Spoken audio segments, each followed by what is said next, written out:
Salut à tous, c'est Dylan du René Geek. Alors aujourd'hui on se retrouve pour une présentation de machines ou d'objets. Donc aujourd'hui on se retrouve pour la présentation d'un iPhone 5C, cette fois-ci un vrai. Pas une copie, pas un factice, ni rien. Donc c'est un iPhone que j'ai acheté donc dans un Happy Cash. Il y a un nouvel Happy Cash qui s'est monté donc là où j'habite, ce qui est assez plaisant parce que dans tout le département, enfin le Médoc, ce qu'on appelle, là où j'habitais, il n'y avait rien du tout de ce genre. Donc il proposait pas mal d'iPhone, etc. Et j'ai vu ce modèle à pas trop cher, 79,99€ pour un iPhone 5C qui m'a paru pas une bonne affaire, pas une affaire on va dire élevée, mais dans des prix à la normale que j'avais constaté pour l'avoir en bon état. Donc c'est un smartphone comme on peut le voir qui a été reconditionné. Alors je ferai pas tellement de commentaires, etc. sur le reconditionnement, etc. Même si ces vidéos vous ont énormément plu d'après ce que j'ai pu voir, et je vous en remercie. Tout simplement parce que ce n'est pas tellement on va dire vraiment une commande de reconditionner. C'est vraiment Happy Cash qui a acheté un client, un téléphone reconditionné qu'un client avait, et ils l'ont tout simplement mis en revente. Donc il y a quand même une garantie de 6 mois chez Happy Cash, ce qui est assez intéressant. Mais bon, comme je leur ai dit, moi c'est uniquement pour de la collection, c'est un téléphone qui va être juste mis en présentation et non un téléphone qui sera utilisé. Donc bon, c'est de ce côté-là, pas de souci. Donc au niveau de la boîte, déjà on va faire un petit tour de packaging. Donc on peut voir que la boîte est quand même assez belle. Donc smartphone reconditionné, Gold Label, donc on peut s'attendre à un grade or, d'après ce que l'on voit. Sur le côté, donc toujours Gold Label. On peut voir après que c'est apparemment Hobby ou Hobby Discount, ceux qui font ça. Le nom m'inspire pas tellement confiance pour un truc de reconditionné. Honnêtement, quand il y a discount en général, on a tendance à penser à tort peut-être à low cost, etc. Donc produit de basse qualité. Donc avoir Gold, label Gold et discount, pour moi ça ne colle pas, mais bon après ça c'est du marketing. Là un espèce de logo, je sais pas, ça doit être le logo de la marque. Gold Label et encore Hobby Discount qui est ici. Et le derrière de la boîte est totalement neutre. Voilà, donc c'est parti pour ouvrir cette petite boîte récalcitrante. Donc là déjà, alors les traces de doigts ont bien entendu été faites par moi parce qu'il a fallu que je contrôle si l'appareil était chargé. Ce ne fut pas le cas, donc il a reçu une bonne charge. La batterie a chargé dans un temps tout à fait correct, ce qui me laisse présager qu'elle soit en bon état. Donc, parce qu'il faut savoir que si une batterie recharge trop rapidement, hors charge rapide, etc., je parle sur un chargeur standard, donc de 1 ampère, 1 ampère 5 volts, pas du je sais pas combien de trucs avec du voltage augmenté. 5 volts 1 ampère, il a chargé à peu près en 1h30, ce qui me semble assez convenable pour une batterie en bonne santé. Il faut savoir qu'une batterie qui charge rapidement dans ces conditions-là veut dire une batterie là où il manque de la capacité, donc automatiquement la batterie va se remplir plus vite parce que le réservoir devient plus petit, mais l'autonomie sera également plus petite. Et une batterie qui se recharge longuement signifie qu'en général, elle a une bonne capacité. C'est pas une science exacte, mais dans la plupart des cas, c'est très significatif. Pour le packaging, franchement, bon, je veux pas me faire mitrailler encore une fois pour passer pour le gueuleur, etc. Bien au contraire, vous allez voir qu'à travers cette vidéo, des fois je peux être tout mignon, tout gentil, quand effectivement le reconditionneur fait bien son travail. La boîte est dans un état parfait, bien rembourré, de la mousse, etc. Nickel, ça c'est vraiment très plaisant de voir un produit emballé comme ça. Je précise que c'est vraiment de la mousse. Là l'iPhone ne peut pas bouger, il est même chiant à sortir, je vous spoil, mais il est très chiant à sortir. Mais là l'iPhone est vraiment très très bien protégé pour un transport via la poste, etc. C'est pas un iPhone qui est posé à l'arrache et qui ballotte. Très bon point.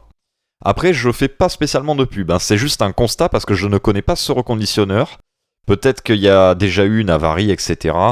Envers ce reconditionneur, etc. avec l'ancien vendeur, que c'était un renvoi produit ou autre. C'est pour ça que je m'avance pas trop. Mais c'est un constat que je fais, j'essaie d'être le plus transparent possible. Quand il y a de la merde, je le dis. Quand c'est très bien, je le dis. Donc voici la cale en question. Donc, Hobby Discount ou Hobby Discount, appelez ça comme vous souhaitez.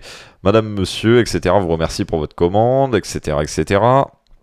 Donc, on peut voir qu'ils bossent avec Amazon.fr, Fnac, Darty, Cdiscount, Boulanger, Price Minister ou Rakuten maintenant, et le très célèbre Back Market. Et c'est là où justement, j'en reviens, petite parenthèse, après je vous fous la paix avec ça. C'est effectivement ce que je disais dans des précédentes vidéos, il peut y avoir du bon et du mauvais sur Back Market. Preuve en est, un revendeur qui doit revendre sur Back Market qui protège parfaitement ses téléphones, et certains revendeurs qui ne protègent pas leur téléphone, hein, comme vous avez vu, hein, comme des sagouins d'iPhone 6 que j'avais reçu, ou 6S, je sais plus. Donc ensuite, une fabuleuse inscription, veuillez récupérer vos accessoires ci-dessous. C'est classe, franchement, je trouve que il y a de l'attention aux détails dans ce produit, c'est plaisant. Donc on récupère les accessoires. Un cordon Lightning en accessoire, hein, donc qui semble être un 2 mètres parce qu'il a l'air quand même d'avoir une sacrée épaisseur en nombre de tours. Et des écouteurs type pas AirPod, EarPod, parce que la dernière fois que j'ai dit AirPod pour des écouteurs comme ça, c'est pas des AirPods, etc. Merci, je suis pas con, je sais ce que c'est, des AirPods Pro et des EarPods entre guillemets, mais c'est juste que moi et l'anglais je suis assez fâché. Pas besoin de me faire de leçons, quoi. Donc les EarPods ou les écouteurs Apple comme ça au moins c'est réglé. Je pense pas que ça soit des... Non, ça c'est des copies, hein. C'est des copies, mais bon, le design est là. Après, bon, reste à savoir au niveau de la qualité. J'ai jamais trop confiance aux pièces, on va dire, contrefaites ou des copies, parce que c'est quand même quelque chose que l'on se met dans l'oreille. Et souvent, c'est ce genre d'accessoires, copies, etc., vu que ce sont des copies, n'ont pas tellement de contrôle qualité ou autre, donc du coup, on peut se mettre des matières douteuses dans l'oreille. Ce qui est pas le top, on peut faire des allergies ou des conneries comme ça. Ça c'est déjà vu. Je suis pas dans l'abus, c'est réel. C'est pour ça qu'il faut être très méfiant. Et la petite épingle pour sortir la carte SIM de l'iPhone. Donc l'iPhone, passons-y maintenant à ça. Enfin, passons plutôt... Je rebug. Passons plutôt à ça. Donc, on a l'iPhone qui est ici, donc avec une étiquette que je vais essayer de décoller, mais à mon avis, le résultat va pas être terrible. Hein. Ah, quoique... Hop, ma foi, bon, il y a encore un petit truc qu'il faudra que je nettoie, mais bon, dans l'ensemble, c'est ok. Donc, le dos de l'iPhone, ma foi, il est en bon état, à part quelques traces d'utilisation, hein, ce qui est tout à fait normal, il est vraiment en très bon état. Donc un iPhone 5C, comme vous devez le savoir, existait en plusieurs coloris, vert, blanc, bleu, jaune, etc. La caméra qui est ici, le flash qui est ici, le logo Apple qui, et j'ai la réponse à ma question, non, le logo n'est pas brillant, chose que je reprochais à l'iPhone factice, c'est un logo noir. Donc au moins comme ça, le factice, d'ailleurs j'ai pu comparer, vraiment très très bien imité. Le logo iPhone, les inscriptions qui sont ici, voilà, hein, Designed by Apple California. Le devant de l'iPhone, alors je reprécise que les traces de doigts, c'est moi, c'est pas Happy Cache, ni le reconditionneur, ni rien. C'est bien moi, vu que je m'en suis servi avant. L'avant est en bon état, pas de traces vraiment de choc ni rien sur l'écran, quelques petites micro-rayures, mais vraiment pas grand-chose. Très bon état pour ce produit. Donc c'est parti pour démarrer cet iPhone qui est sous la dernière version d'iOS. Donc j'espère que ça démarrera assez vite. Donc la dernière version d'iOS supportée par ce téléphone parce qu'on s'arrête du coup en iOS 10.3.3. D'ailleurs malheureusement j'ai voulu faire la dernière mise à jour concernant les GPS, etc. Il y a une mise à jour qui a été déployée en urgence en novembre pour des correctifs de GPS, etc. Et hélas, ça me trouve pas la mise à jour, donc je sais qu'il y avait une date butoir, peut-être que je l'ai zappé. Bon après, comme c'est pour de la collection, je vais pas l'utiliser sur Waze ni rien. Mais bon, cette mise à jour ne semble pas passer. Donc voici l'iPhone en question, donc automatiquement il me dit d'insérer une carte SIM. Donc on déverrouille comme ceci. Aucune carte SIM, oui j'ai compris, merci. Donc on va faire le tour des principales fonctionnalités. Donc on peut voir que la qualité photo est bonne sur ce modèle. Ensuite au niveau du son, j'ai testé donc ça marche. Voilà, si je fais un test. Alors voilà, donc ça marche très bien. Alors je sais pas si vous l'avez entendu vraiment au micro parce que je suis sur un micro maintenant statique donc qui est vraiment très très directionnel donc peut-être pas entendu. L'écran me semble être un original parce que les couleurs sont vraiment très très fidèles. Le Wi-Fi, ma foi, capte vraiment très bien. Enfin bref, voilà, petit iPhone récupéré donc pour 70 €. Donc il faut savoir l'histoire de l'iPhone 5C, que c'était l'iPhone low cost entre guillemets de chez Apple qui a été destiné à remplacer l'iPhone 5 quand le 5S est sorti. Quand le 5S est sorti, Apple a abandonné donc totalement le 5 et a voulu remodeler un peu l'iPhone en faisant des couleurs un petit peu plus jolies, quoi, hein, donc sortie du traditionnel noir, blanc ou gris sidéral, ou je sais pas comment ils appellent ça. Donc, ils ont fait des couleurs bleues, jaunes, vertes. On en fait plein, je crois même qu'il y a eu un orange corail. Ils ont sorti vraiment pas mal de coloris. Et ce modèle-là a été vraiment fait pour remplacer l'iPhone 5. Il a souvent été malheureusement dit en iPhone low cost ou en iPhone justement discount ou bas prix parce que c'était un iPhone avait la réputation un peu d'être vraiment le modèle économe, le modèle entre guillemets des moins aisés quoi, hein, pour ceux qui voulaient un iPhone, avec une coque en plastique au lieu d'avoir une coque en métal ou une coque en verre comme on a connu sur les iPhone 4 ou bien les iPhones plus récents, XR et compagnie. Donc il a souvent été décrié. Après, il faut savoir que ce modèle-là était quand même relativement fragile, vu qu'on est quand même sur de la coque plastique derrière. Il était assez sensible aux rayures, sensible même à la casse de sa coque, hein. J'ai un ami à moi qui avait la coque complètement pétée derrière.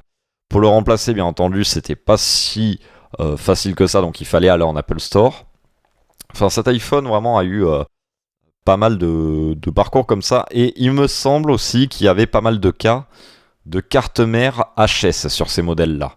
Donc effectivement, c'est un modèle qui n'a pas eu vraiment une très très longue vie.